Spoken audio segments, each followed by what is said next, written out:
WHO released a report on hearing loss last year, and the report is not very good.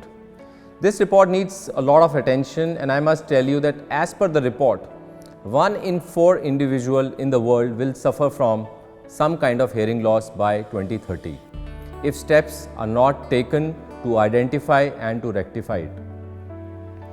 Good afternoon, ladies and gentlemen. My name is Dr. Sumit Mrig. I am Associate Director and Head of ENT and Director of Cochlear Implant Program at Max Smart Hospital, Saket, New Delhi.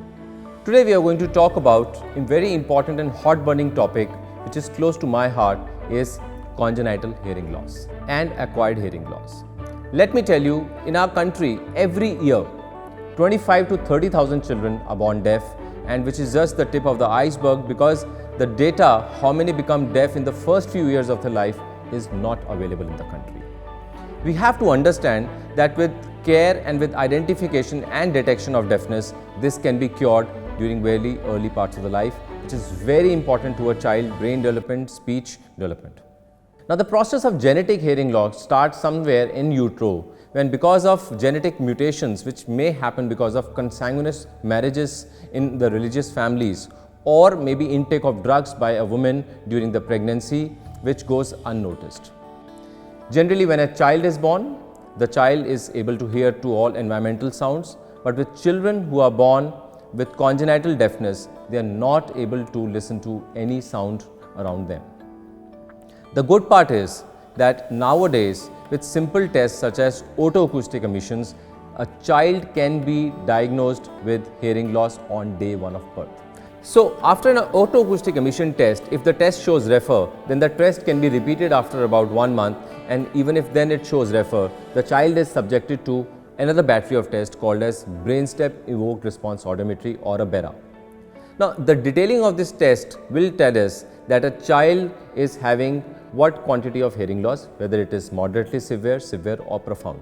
Once a child is diagnosed with severe to profound hearing loss, the child should be immediately fitted with hearing aids and subjected to speech therapy to condition the child to put something behind the ears. That's very important. Now, once the family agrees, the child is subjected to a CT scan of the temporal bone and an MRI scan of the temporal bone to see the anatomy of the cochlea, or the main organ of hearing, and to see the nerve which goes from the cochlea to the brain. If these results are found absolutely fine, then the family is counseled for a surgery which is called as a cochlear implant surgery.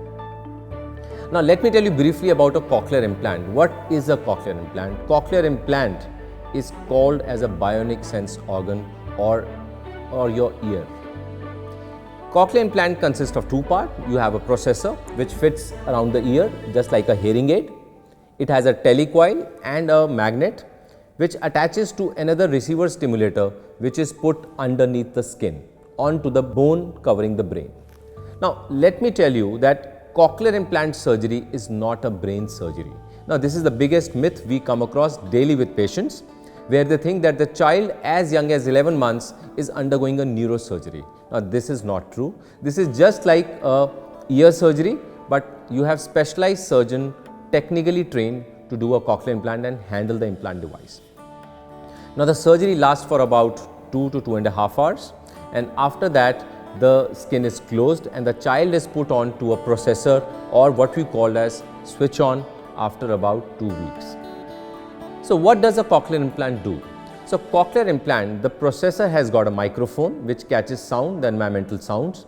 Through the processor, through the telecoil, that sound is transmitted across the skin and is processed inside the receiver stimulator, which is put underneath the skin onto the bone, and there are few electrodes which go and place themselves in the cochlea, and sound energy is converted to electrical energy. That electrical energy stimulates the cochlear nerve fibers, and that goes via the cochlear nerve to the auditory cortex, and a child perceives it as sound. Now this sound is almost normal as what a normal child would hear. Post implant surgery, the child undergoes a rigorous auditory verbal therapy. Now that's the lifeline of this surgery. If a patient does not undergo auditory verbal therapy, then this procedure will fail.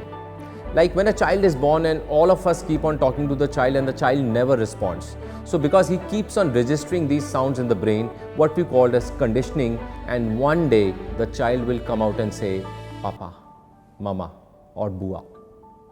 This is what a cochlear implant does, and this is what AVT therapy does to a child. And every patient post-implant will need about 6 months to 1 year, maybe 2 years of auditory verbal therapy. Now, here comes the importance of early intervention, which is a topic talked about globally across to improve the results of cochlear implantation. When we talk about technology, since last 30 years when cochlear implant has been done in our country, there not only been an improvement in the software, in the technology or the processor and the speaking strategies, but also focus is now on early implantation as early as 11 months of age. Now, as per US FDA, this age has come down to 9 months, and we can now implant these children with cochlear implant surgery at 9 months of age. I would also like to talk about acquired hearing loss, because what we talk about congenital hearing loss is just the tip of iceberg. The data is not available, but we expect that it runs in multifolds as compared to congenital hearing loss. Now, there are many children who after being born are admitted to ICUs, they undergo blood transfusion, they have physiological jaundice. Sometimes this jaundice goes to a very high level of bilirubin, about 20 plus, which is called as pathological jaundice. Now, this jaundice can also cause acquired hearing loss. Apart from this, infections like mumps, measles, rubella, viral infections and COVID infections. In the last 3 years of COVID, we have seen so many children and young adults suffering from hearing loss. Now, any child who is having discharging ears or is having a perforation in the drum or maybe having the bone which is getting necrosed, they should also be screened for hearing loss, and if they have a hearing problem, they should be given treatment for that.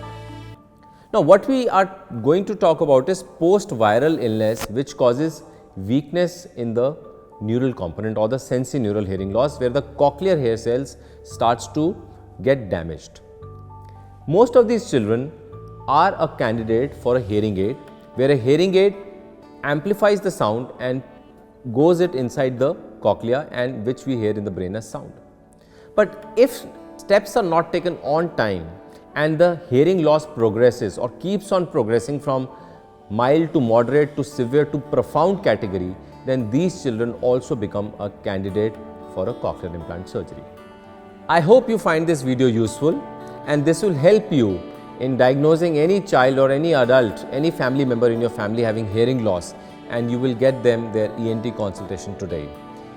You can put your comments in the comments box, and I'll be very happy to take them and replying to them. Thank you very much.